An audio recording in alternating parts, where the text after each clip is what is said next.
You ready? Yeah, I'm good. I'm just gonna do a little intro, then I'll just introduce you, and then we'll just take it from there. Yep.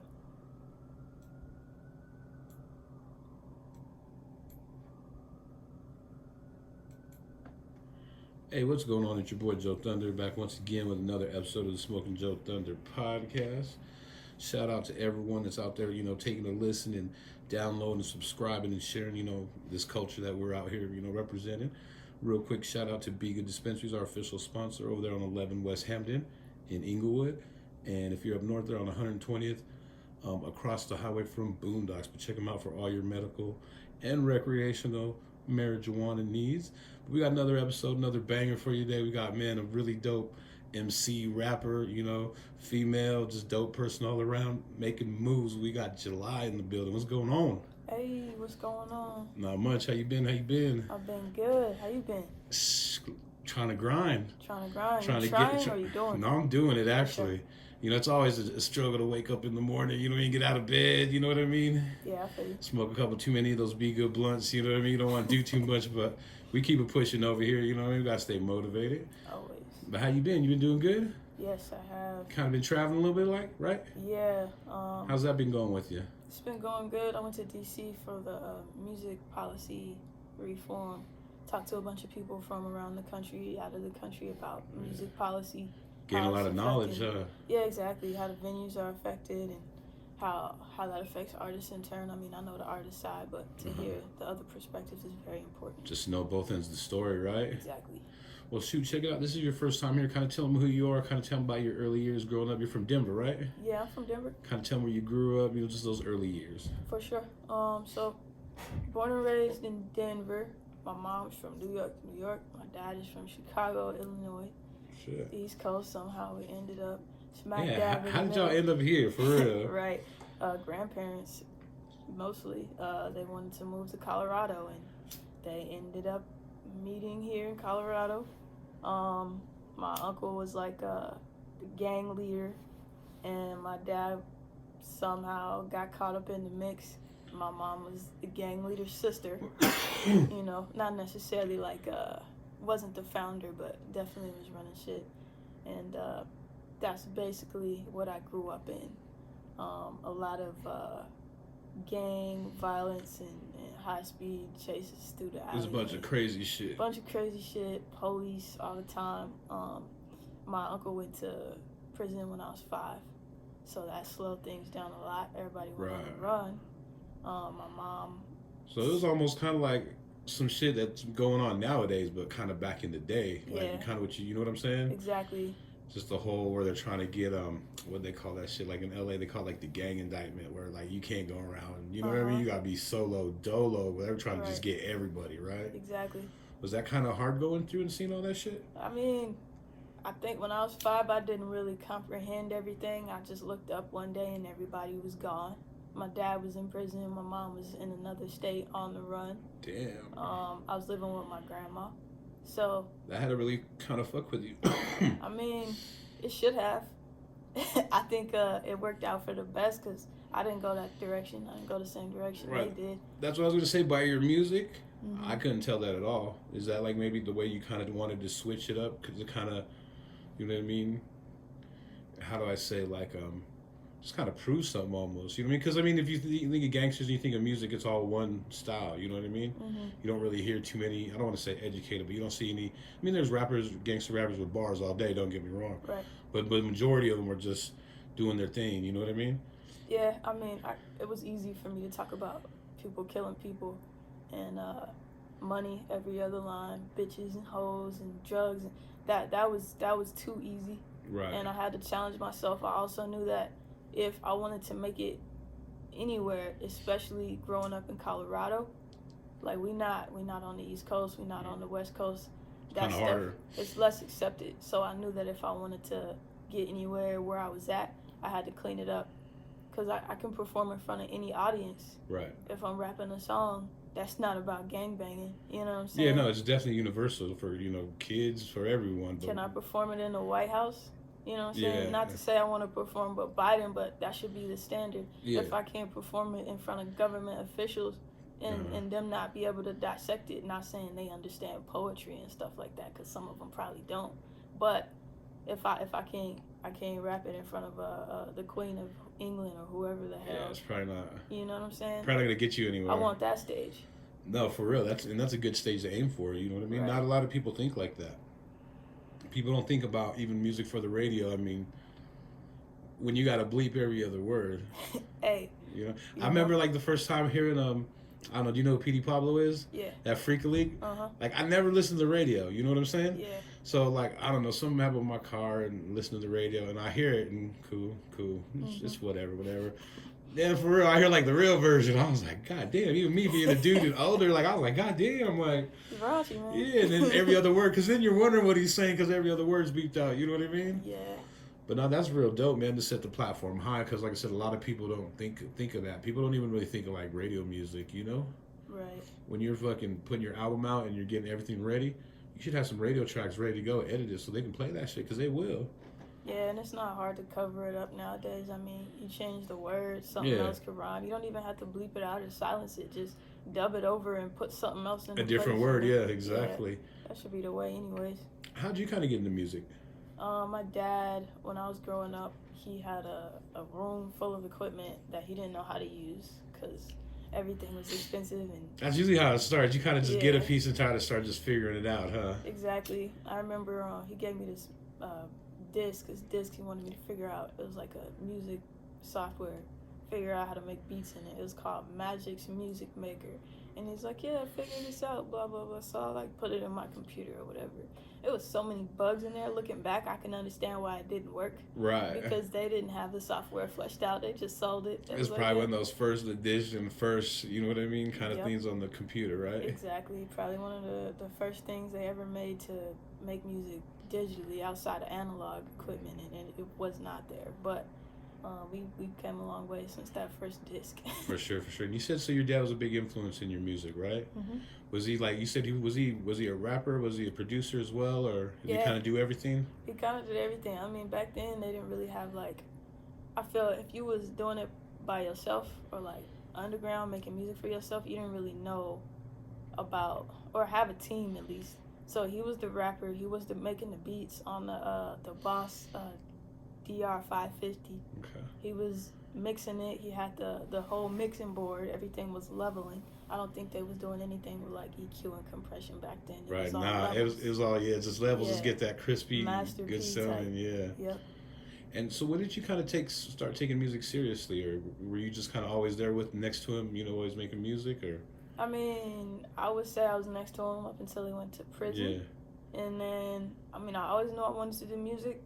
It was in like middle school. We were doing this whole bunch of college readiness stuff. Got to go to college, do this, do that. That's crazy. Middle school? Campus visits. Yeah, middle school. I was in this program called AVID. I think it was formerly like Gifted and Talented. I can't remember. But AVID was like a college readiness class. Gifted and Talented was different, actually. But they wanted us to apply for college. And I knew if I went for like, law or medicine, I would be miserable. So I was like, I'm going to go to college, but I'm going to go for something I want to go for. So some music. Yeah, luckily CU Denver, they had a program called Recording Arts. And it wasn't like, draw music notes or study Bach and Mozart. So I was with it. I wouldn't necessarily recommend it for everybody. Looking back, I probably may not have chosen that route. But I've gotten certain opportunities through college that makes it worth it. Right, you definitely. College is basically a place to make connections.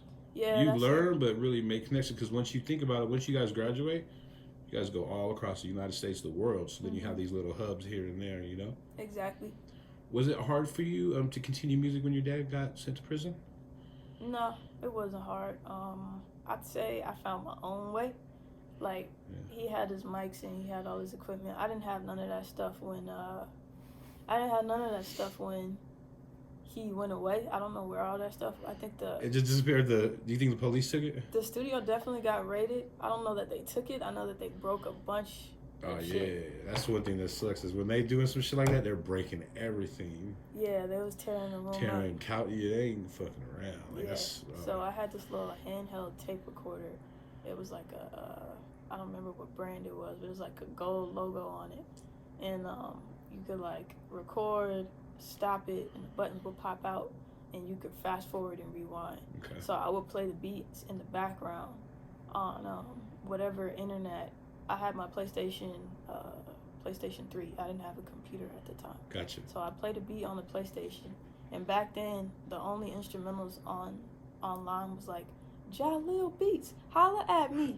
So I'd be going through all his instrumentals. I thought it said Jungle Beats back then, but I'd be going through his instrumentals. I played in the background, and then I'd be recording myself freestyling with the tape.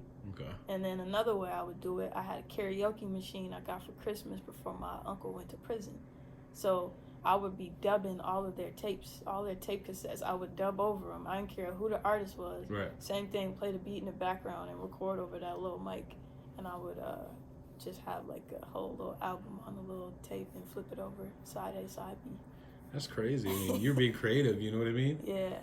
When did you really get into like the real studio and start laying some real tracks? When did that kind of start happening, taking place? I say I got into the real studio when I was like 14. I met my homie, his name is Richie, and he invited me over to his house. His dad, his name is Mr. Droopy Loke, Westside, had a studio in his basement. He had a false wall put up, so it was like a real booth with the acoustic treatment in it. I was like, yo, this is so dope. They put a false window in there too, so you could see through like the real studio. And they had this program called Reason on the computer. Okay. And then I messed with that for a little bit, went over there a couple times, but they had another dude that would go to. His name was TC, True Beats.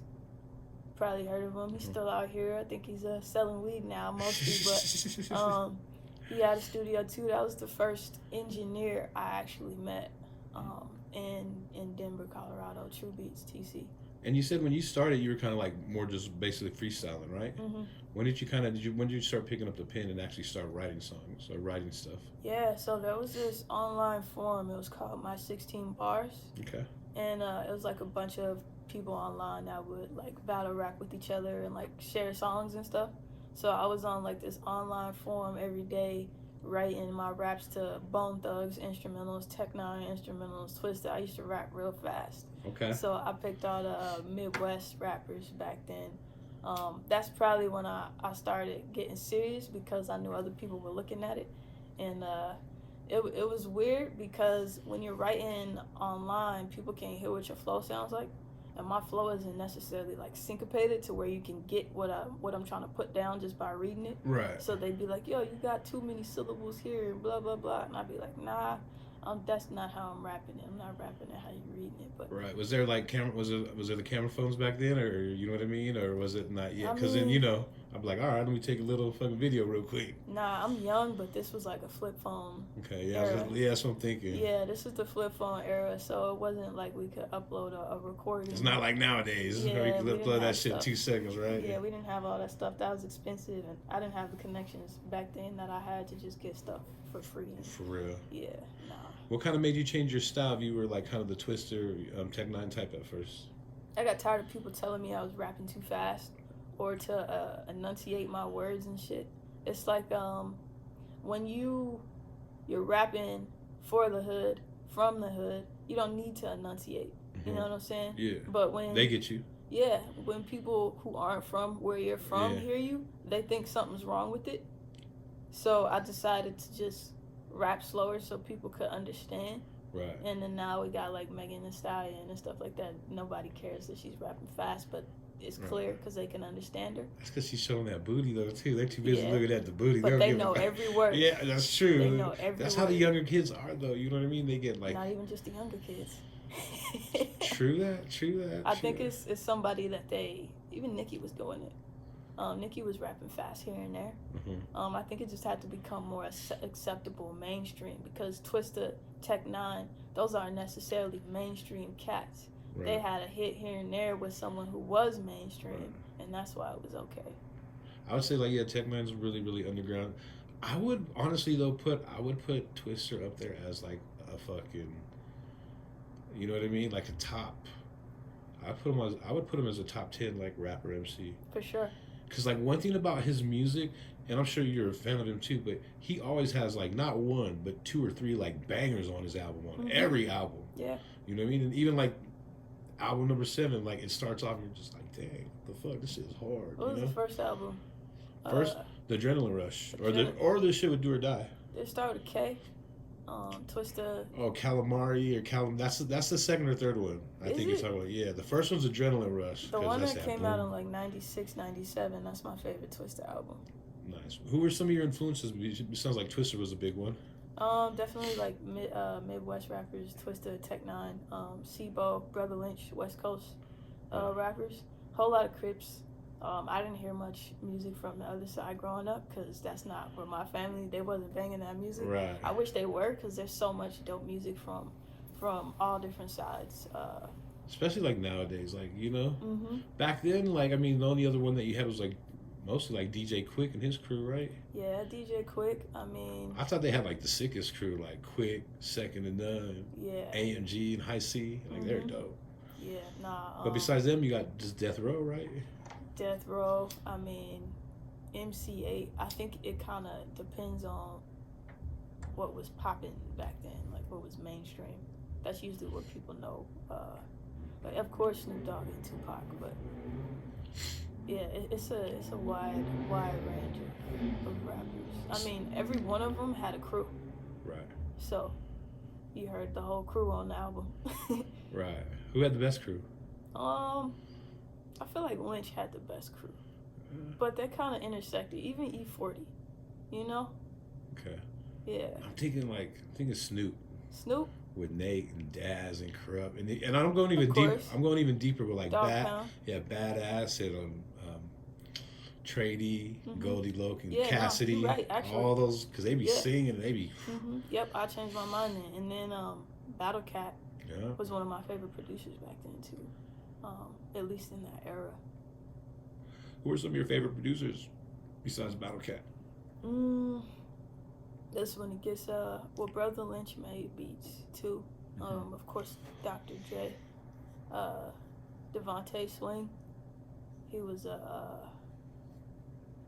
want to say polymath. Had a whole bunch of different styles he could do. He was Jodeci too. Versatile. Yeah.